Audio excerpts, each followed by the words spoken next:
Rencontre, rupture, joie, échec, transformation, bonheur. Tout commence par un déclic. Bonjour à toutes et à tous et bienvenue dans ce nouvel épisode. Vous écoutez le déclic de Yasmine, alias Elikileuse. Salut Yasmine. Salut. Comment ça va ? Écoute, ça va, super, très contente d'être là. Moi aussi, très contente de te recevoir dans le déclic aujourd'hui, enfin. C'est ça, c'est ce que j'allais dire, de te voir enfin pour le podcast. C'est clair, ça fait un petit moment qu'on essaie de se croiser et ça n'a pas toujours été évident. Et si ça me fait autant plaisir de te recevoir, c'est aussi parce que moi, ça fait un petit moment que je te suis sur les réseaux. Je pense que tu es une des premières personnes que j'ai dû suivre en arrivant sur Instagram, tu vois. Et même j'ai lu ton livre Body Positive Attitude qui est sorti en 2018 et j'avais 20 ans. Ah, le coup de Dieu, tu es horrible. Ce podcast commence très très très bien. Et je t'avoue, je me suis reposé la question et je me disais, je suis pas sûre que j'assumais trop de lire ce genre de trucs à 20 ans, tu vois.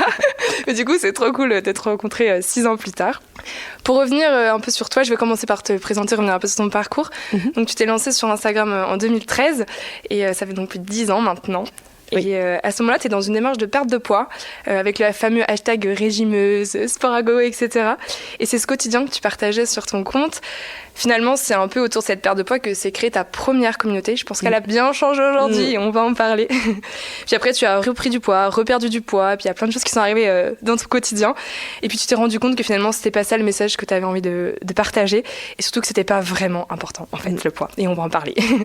Quelques années plus tard, tu découvres le mouvement Body Positive que j'évoquais avec ton livre. Et on en reparlera aussi dans cet épisode.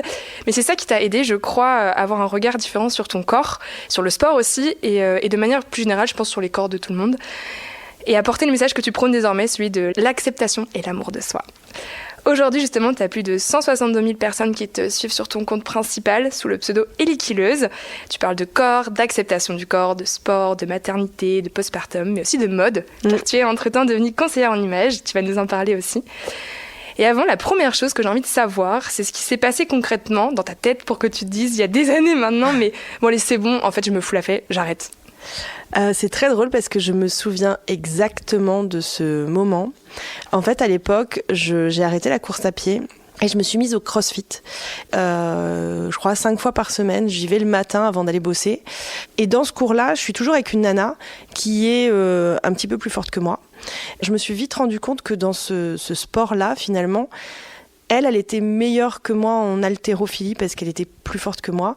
Moi, j'étais un peu meilleure sur la partie cardio parce qu'avant, j'avais quand même fait pas mal de courses à pied.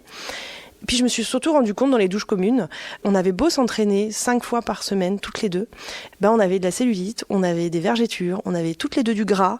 Et je me dis, mais en fait, le corps ne définit pas la sportive. Et je me suis surtout rendu compte que mon corps peut être un très bon atout en fonction du sport que je fais. Tu vois, en comparaison par rapport à une fille plus mince, j'étais peut-être moins bonne pour les tractions et tout ce qu'elle est la levée de mon propre poids. Par contre, j'étais meilleure qu'elle en haltérophilie. Donc il y a eu ce déclic-là et à ce moment-là, je venais juste de commencer un programme alimentaire pour perdre du poids avec un ami coach.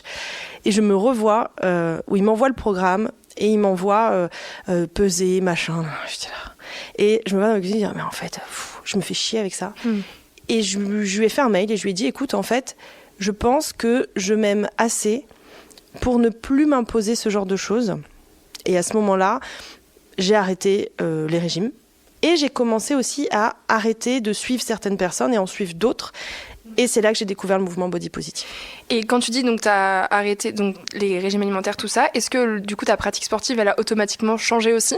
Donc j'ai continué le crossfit, je me suis vraiment épanouie dans le crossfit jusqu'à ce que je me blesse. Et puis en plus j'ai déménagé, donc j'ai arrêté le crossfit aussi parce que j'ai changé de région, j'ai changé de ville.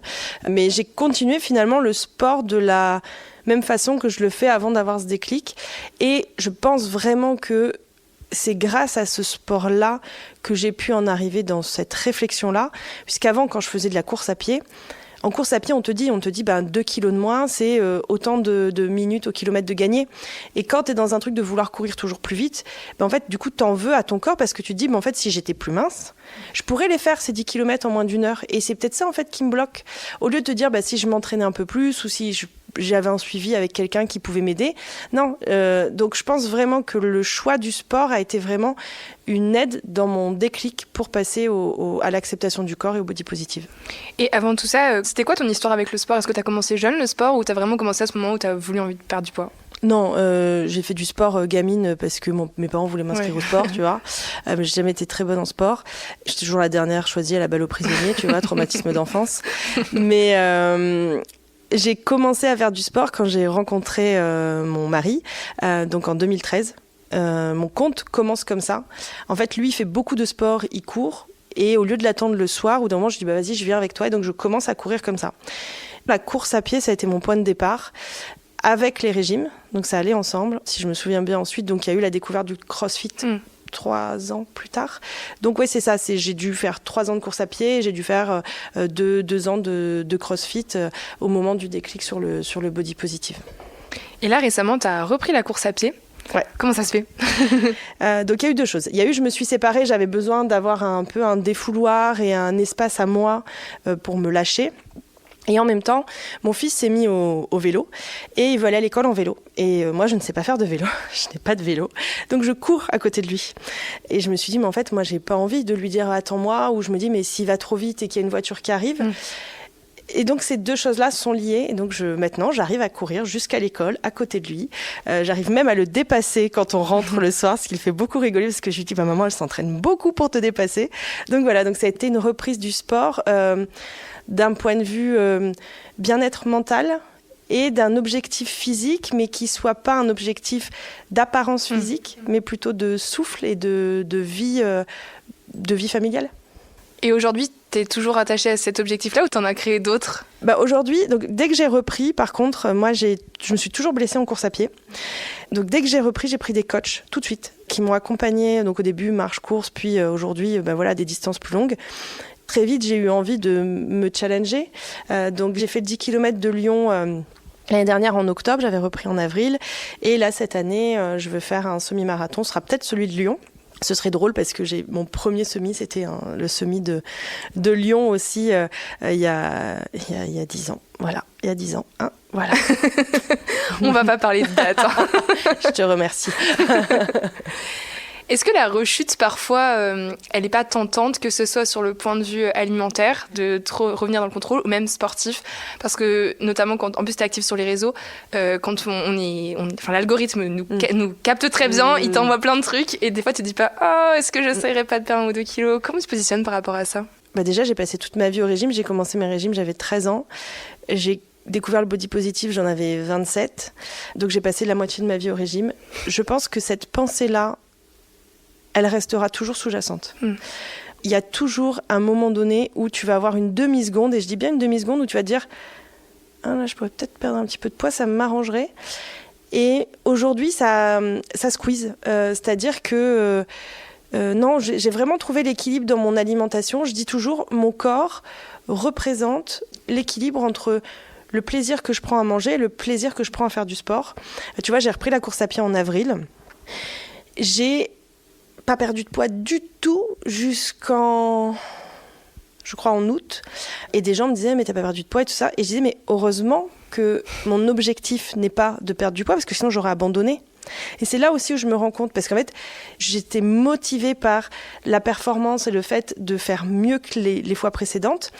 Et donc, le fait de ne pas perdre de poids m'a pas du tout impacté, ça n'a rien fait. Donc, c'est à ça que je sens que je suis guérie sur ce point de vue-là. Maintenant, je vais pas te mentir, tu vois, je veux faire un semi-marathon. J'ai cette petite voix encore d'il y a quelques années qui me dit... tu sais, meuf, tu perdrais quelques kilos, peut-être que tu irais un peu plus vite quand même sur ton 10K et qu'après tu irais un peu plus vite sur ton semi. Et en même temps, je fais à peu près 20 kilos de plus que ce que je faisais quand je faisais beaucoup de courses à pied il y a 10 ans. Oui, 10-15 kilos de plus, je crois. Et j'ai quasiment les mêmes perfs. Alors qu'entre-temps, j'ai eu un enfant, que j'ai eu une grosse pause sportive pendant 4-5 ans. Donc finalement, un bon entraînement peut compenser... un poids finalement, tu vois. Donc ça c'est hyper important de le dire. Voilà, c'est ça, c'est que ça ne repose pas que sur l'apparence physique. Et pourtant, les gens te le rabâchent sans cesse. Tu avais fait un post où tu avais mis... Le problème aujourd'hui, c'est que dès qu'on fait du sport, les gens s'imaginent que c'est forcément pour maigrir. Comment tu gères ça, ces commentaires tout le temps et... En fait, je pense que je les gère bien parce que je dis toujours que la Yasmine d'il y a 10 ans, alors elle se serait abstenue de le commenter parce qu'elle n'était pas idiote, petit message comme ça, mais la Yasmine d'il y a 10 ans l'aurait pensé. Ouais. Tu vois, moi, avant le body positive, j'aurais vu mes posts d'aujourd'hui, je me dirais, meuf, t'es dans l'abus. Tu nies, en fait. T'sais. Je me serais pas crue. Donc, je suis pas choquée. Enfin, tu vois, je comprends parce que ces gens-là voient le sport dans leur propre prisme. Et quand toi, tu vois le sport uniquement dans le prisme de la perte de poids, t'as du mal à envisager que quelqu'un puisse le voir d'une autre façon. J'essaye de parler de toutes ces choses-là pour que peut-être faire évoluer ou montrer aux gens qu'il y a une autre façon de penser, un autre rapport qu'on peut avoir au sport et à l'alimentation. Est-ce que tu te souviens le truc qui t'avait motivé à perdre du poids ? Enfin, pourquoi tu t'étais dit il faut que je perde du poids à la base ? J'ai toujours fait des régimes depuis que j'ai 12 ans. Mais à la toute base, j'ai perdu du poids et j'ai voulu en perdre plus. Ouais. C'est-à-dire que quand j'ai rencontré mon mari, j'étais à un poids très haut. Et c'était pas un souci. Mais quand je me suis mise à la course à pied pour le suivre, et au départ, c'était pas du tout pour maigrir, c'était vraiment pour... On arrêtait de fumer ensemble et c'était pour compenser l'arrêt de la clope parce qu'on pensait qu'à ça et on devenait ouf. Et pour plus être toute seule les soirs où il allait courir. Et en fait, j'ai perdu du poids. Et là, je me suis dit, je peux en perdre un peu plus. Et j'ai commencé à faire gaffe à mon alimentation et j'ai commencé à refaire des régimes. Alors qu'au tout départ, quand je courais et je bouffais normalement comme avant. Et à un moment donné, je me suis dit, j'ai perdu 5 kilos, je pourrais peut-être en perdre 6, puis je pourrais peut-être en perdre 7. Et là, je suis rentrée dans l'engrenage de la perte de poids. Et aussi, tu as commencé à consommer des contenus du coup, qui t'ont encouragé dans ce sens-là. Exactement. J'ai découvert sur Instagram le hashtag régimeuse et j'ai commencé à suivre des gens, à partager sous ces hashtags-là. Comme tu le disais, moi, au début, je ne montrais pas du tout ma tête et je partageais uniquement ce que je mangeais. J'achetais des trucs minceurs, je testais des draineurs, enfin, tu vois. Et on peut aller voir, j'ai pas supprimé du tout cette période-là. J'ai quasiment rien supprimé sur mon compte depuis sa création. Je mangeais des trucs, genre, tu sais, une endive avec une tranche de jambon, tu vois. Je pesais, je comptais les calories. Tu te faisais mal au ventre, j'imagine. Je me faisais mal au ventre, je prenais des laxatifs et puis tout ce qui va avec les troubles du comportement alimentaire en tout genre. Donc ouais, au début, j'ai vraiment été motivée par les réseaux sociaux et j'ai participé à ça dans ce que tu disais. Ma communauté, je l'ai construite autour de ça. Au départ, je l'ai construite vraiment autour de la volonté de perdre du poids et motiver les gens. Et d'ailleurs, mon pseudo Elikileuse vient de là. Mon pseudo de base, c'était Elikia, qui veut dire espoir en congolais. Et une nana, une fois, m'a dit « Mais toi, t'es vraiment une kileuse de kilos. » Et mon pseudo est devenu Elikileuse. Voilà. Et aujourd'hui, tu dirais que t'es une kileuse de quoi ? Une kileuse de stéréotypes. À un moment donné, je voulais changer et je voulais mettre Elikifeuse. Je trouvais que parce que du coup, j'ai l'impression d'être plus dans le kiff que dans le kill. Mais bon, j'ai écrit un livre avec mon nom et j'ai pas envie de mettre mon vrai nom sur les réseaux, donc je laisse Elikileuse. Et c'est pas grave, on reste comme ça. T'en parlais tout à l'heure, quand t'as eu ce déclic de dire je me fous la paix, que t'avais refait ton algorithme, on va dire, t'avais retravaillé ton algorithme. Quels sont tes conseils justement pour se servir des réseaux comme un atout et non pas rentrer dans ce piège-là ? Comment se construire une communauté, enfin pas une communauté, mais des réseaux sains en fait ? En fait déjà, si quelqu'un apparaît dans ton feed et te dérange, tu supprimes. Des fois, on n'est pas à l'aise. Je suivais des filles qui faisaient comme moi des régimes. Moi, j'ai avancé vers le body positive et pas elles. Et en fait, voir leur contenu, alors que moi, j'étais en plein changement et donc aussi, j'étais pas forcément 100% dedans et j'avais besoin, un peu comme quand tu fais un suivi psy, tu vois. Et j'étais gênée de les unfollow. Parce que les gens aujourd'hui disent « Ah, tu m'as unfollow, je te unfollow, on se parle plus, machin. » Ouais, les gars, c'est pas la vraie vie. Hein. Mais bon, aujourd'hui, sur Instagram, tu peux juste ne plus voir le contenu. Tu peux mettre en sourdine. C'est-à-dire que si, à la limite, vous n'êtes pas à l'aise de unfollow une personne parce que vous avez un lien autre que le lien des réseaux sociaux, vous pouvez juste mettre en sourdine ses stories et ses publications et ne plus voir ce qu'elle fait. Donc, mon premier truc, c'est ça. C'est déjà, dès qu'il y a quelque chose qui s'affiche dans ton feed et que ça te dérange, tu zappes, tu supprimes, tu bloques, Et les réseaux sociaux, c'est hyper bien fait. C'est-à-dire que si tu commences, essayez, allez liker que des photos de chatons. Demain, vous avez que des photos de chatons qui s'affichent. Donc, si vous likez des photos, des vidéos, des réels de gens qui vont parler d'alimentation intuitive, qui vont parler de sport plaisir, qui vont parler, je sais pas moi, de crossfit, vous allez voir que du crossfit. Si vous likez que des gens, moi en ce moment, c'est beaucoup course à pied, je vois quasiment que des réels sur la course à pied, tu vois. Ouais. Donc le premier truc, c'est d'enlever tout ce qui vous fait pas du bien. Et dès que vous voyez un truc qui vous fait du bien, suivez, likez, et l'algorithme, il va s'adapter, il va vous proposer des trucs du même genre. C'est vraiment ça. On parle beaucoup de body positive depuis tout à l'heure, mais on n'a pas redéfini trop ce que c'est. Est-ce que tu peux donner, toi, ta définition ? Parce que je pense qu'il y en a plusieurs des définitions, mais la tienne. Il y en a plusieurs parce qu'à un moment donné, on a un peu dit mais le body positive, c'est l'obligation de s'aimer. Body positive, au départ, c'est surtout accepter son corps. J'aime pas le mot assumer parce que moi, j'assume une bêtise, j'assume pas mon corps. Donc, c'est accepter son corps, c'est apprendre à l'aimer comme il est. Mais voilà, mon but, c'est vraiment pas de dire, et j'ai fait de la chirurgie, j'ai fait une réduction mammaire, donc je suis pas du tout en mode il faut s'aimer à tout prix, tout entier. Mais je suis plutôt en mode il faut faire les choses pour d'autres raisons que son enveloppe et savoir juste se dire que tout ce qui nous arrive dans notre vie qui est mal, c'est pas toujours à cause de notre corps. Tu sais, t'as toujours l'impression de je suis célibataire parce que je suis pas bien foutue. Mon patron, il m'aime pas, ouais, mais ça c'est normal, j'ai l'air d'un gros tas ou j'en sais rien. Enfin, tu vois, non. Tout n'est pas lié à notre corps et on peut réussir dans la vie et réussir dans plein de choses, quel que soit le corps qu'on a. Surtout que c'est hyper fluctuant, enfin que ce soit le corps ou l'acceptation de soi. Je pense même toi la première, tu dois t'accepter un jour, le lendemain. Exactement. Ouais. Mais exactement, j'ai fait un réel hier soir où je disais que j'ai commandé à manger à l'hôtel et j'ai mangé plus que de raison et j'expliquais j'avais pas le moral. À ce moment-là, c'était la bonne réponse pour moi et tu vois là aujourd'hui. Je me suis pas mise à aller courir, j'ai pas compensé avec ce que j'ai mangé en ne mangeant pas par exemple, juste je continue ma vie. Ce midi par exemple, j'ai pas fini mon dessert alors qu'hier j'étais incapable de pas finir ce que j'avais commandé. Mais parce que ça ne répondait pas aux mêmes besoins.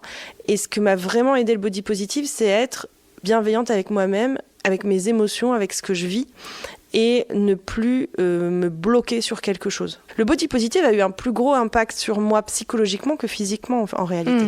Et c'est ça qui change tout. Être heureux, c'est pas avoir un corps parfait, c'est le rapport que tu as à ton corps. Et ça se travaille. Et ça se travaille, exactement. Comment tu prends soin de toi aujourd'hui, que ce soit dans la tête ou de ton corps ? Comment je prends soin de moi ? Je lis beaucoup. Alors, je lis plutôt des choses de développement personnel, par exemple. Et c'est ça aussi qui m'a aidée dans l'acceptation de mon corps. Ça a été de travailler sur mon psyché, au-delà de travailler sur mon corps. Je lis beaucoup. J'aime beaucoup les reportages. Après, d'un point de vue physique, je vais courir. J'essaye. L'alimentation est mon point noir parce que je suis très mauvaise cuisinière et j'aime pas ça. Donc j'ai quand même un petit garçon, donc j'essaye de cuisiner au maximum. Et puis après, je prends soin de moi d'autres façons. Je vais assez souvent voir des masseuses, notamment quand je fais des grosses séances de sport. Je prends soin de moi en faisant des routines aussi de soins visage ou ce genre de choses. Le corps, c'est un tout. À une époque, par exemple, je voulais pas mettre de la crème sur mon corps parce que je considérais qu'il ne méritait pas d'en recevoir. Okay. Aujourd'hui, je me masse. Quand je sors de la douche, je mets de la crème hydratante. Ça peut paraître idiot pour certaines personnes. Mais je sais qu'il y a certaines personnes qui vont comprendre quand je leur dirai mais je ne me crémais pas le corps parce que je considérais qu'il ne le méritait pas. Et aujourd'hui, je considère que ma peau mérite d'être hydratée, que ce soit celle de mon visage ou celle de mes pieds. Je note quand même que le premier truc que tu as dit, c'est lire des livres. Ouais. On pense pas souvent à ça quand on se dit comment tu prends soin de soi. On pense généralement souvent au sport, au sommeil et à l'alimentation. Quoi. Je pense pas au sommeil, par exemple, parce que j'ai un garçon de 3 ans qui fait passer nuit, tu vois, donc du coup, je pense aux livres. Tu ne connais pas ce mot. Voilà, je le compense. Moi, je ne dors pas, mais par contre, je lis. Voilà, tu vois, c'est chacun son credo. Je voudrais parler de ton activité aussi, parce que tu es devenue conseillère en images. Ouais. Est-ce que c'est lié à tout ce cheminement et comment c'est arrivé dans ta vie ? Alors moi, à la base, je travaillais en banque depuis 2009 et quand j'ai eu mon petit garçon, j'ai pris un tout petit peu de poids pendant ma grossesse parce que je fais du diabète gestationnel, donc j'ai vraiment pas pris beaucoup de poids. Très vite, avec l'allaitement, j'ai perdu tout le poids de ma grossesse et en fait, je me suis pas retrouvée dans mes vêtements. J'avais l'impression que les vêtements qu'il y avait, et pourtant dans lesquels je rentrais, je veux dire, c'est pas du tout lié à mon poids, encore une fois.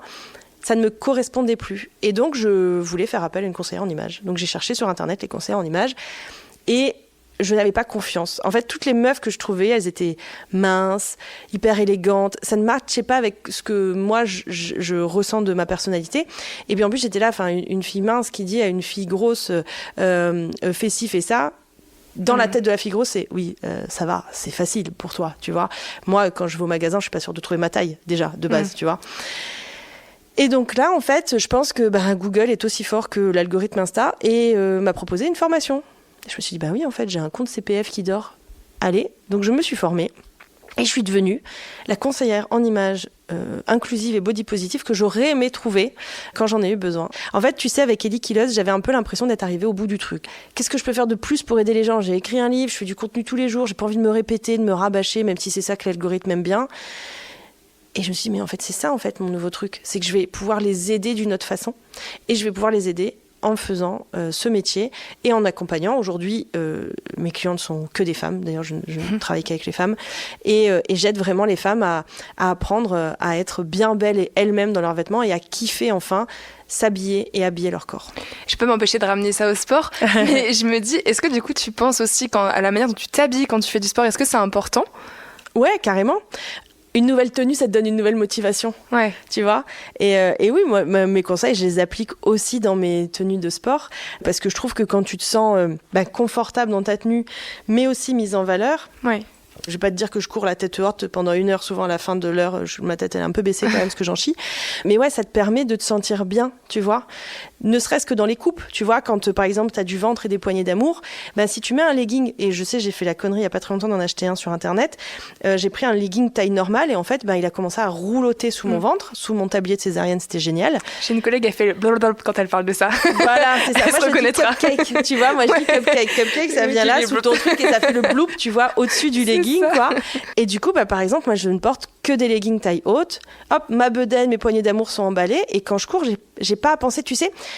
Mon travail, il permet aussi d'enlever la charge mentale vestimentaire. Ça veut dire que le but, c'est que tu vois, là, je suis en train de faire cette interview avec toi. Je suis pas en train de me dire, ah merde, je pense que mon pantalon, il est trop serré là. Attends, on veut peut-être un peu tirer sur mon pull. Tu vois, ça, c'est une charge mentale d'être toujours en train de te dire, est-ce qu'on va regarder ça? Attends, mon décolleté, il tombe trop. Tu vois, c'est ça.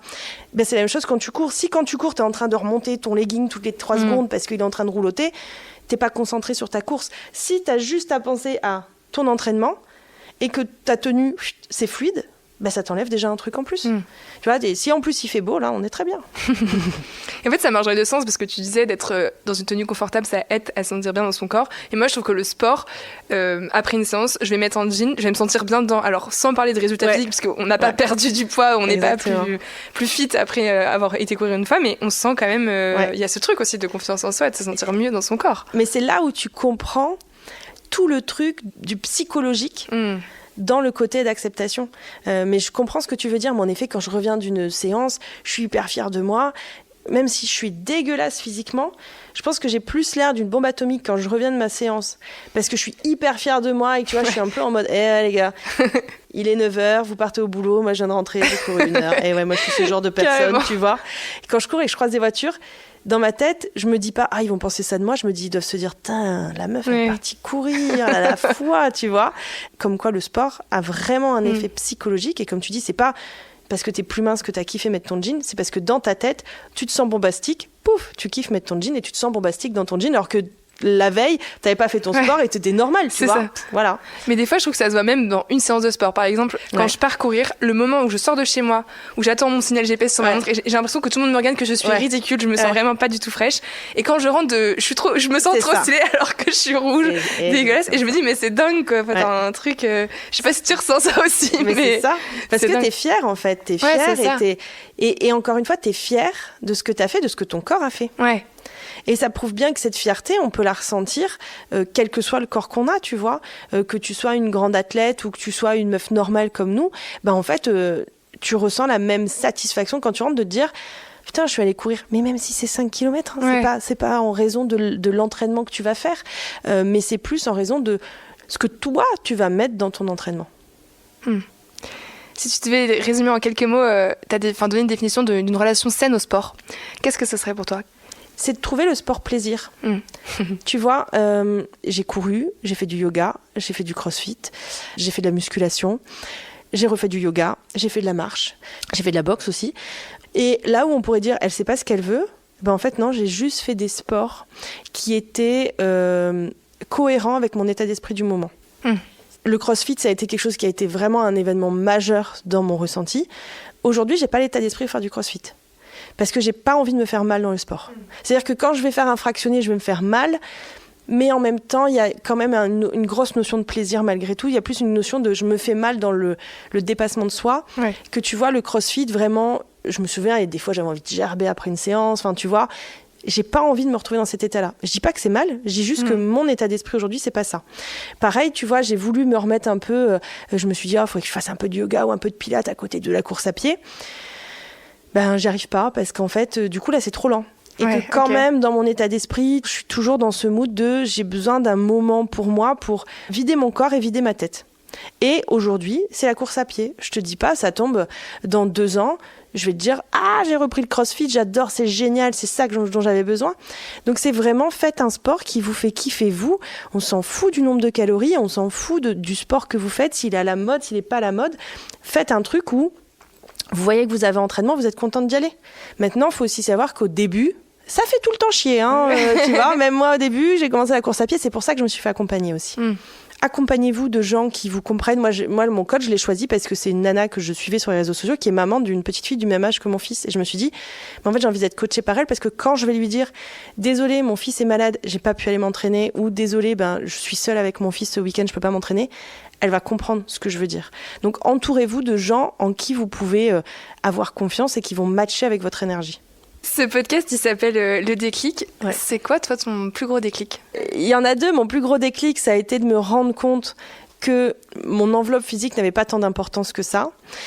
Et mon deuxième plus gros déclic, ça a été là, avec la reprise du sport vis-à-vis de mon fils, ça a été de comprendre aussi que faire du sport, ça me permet aussi de montrer un exemple pour mon fils, mais aussi de l'accompagner dans plein d'étapes de sa vie. Donc il y a vraiment deux déclics, ce qui montre aussi que le déclic, on ne l'a pas forcément à 25 ans. Moi, mon fils, mon déclic, je l'ai eu l'année dernière, j'avais 35 ans. Mes deux déclics principaux, c'est me rendre compte que c'est pas mon apparence physique et me rendre compte aussi que le sport a un impact autre et peut vous sauver. Moi, si j'ai maintenu ma tête hors de l'eau avec mon divorce, c'est aussi parce que j'ai eu ces moments-là où je me suis vidé la tête, où parfois il m'est arrivé peut-être de pleurer en courant, mais où j'ai eu ces moments-là de... Et encore une fois, le sport, c'est pas que physique. Ouais, parce que dans ces moments-là, on est tellement loin de la perte de poids et c'est trop bien. Exactement, et puis c'est vraiment, t'es dans ta tête, t'es avec toi-même, t'es toute seule. Moi, j'aime pas courir en groupe, par exemple. J'aime bien courir seule, c'est mon moment. C'est vraiment, t'es focus sur toi et ton esprit, il va là où il a envie d'aller. Trop bien. Et on va rester sur ce précieux conseil. Après, c'est 45 minutes de podcast. Ouais, nous allons rester là-dessus. Merci beaucoup, Yasmine. Est-ce que tu peux nous redire où est-ce qu'on peut te suivre sur les réseaux sociaux ? Alors, c'est principalement sur Instagram et c'est remis sur Facebook sous le nom de Ellie Killeuse. Et pour la partie conseil en images, c'est Sayas Conseil. Mais les deux sont liés, on les retrouve facilement. Ça marche. On remettra de toute façon tout ça dans la description du podcast. Merci beaucoup, Yasmine. Merci à toi. Et puis à bientôt. Oui, merci. Si cet épisode vous a plu, n'hésitez pas à le partager et à en parler autour de vous. Qui sait, il n'est peut-être pas si loin, ce déclic.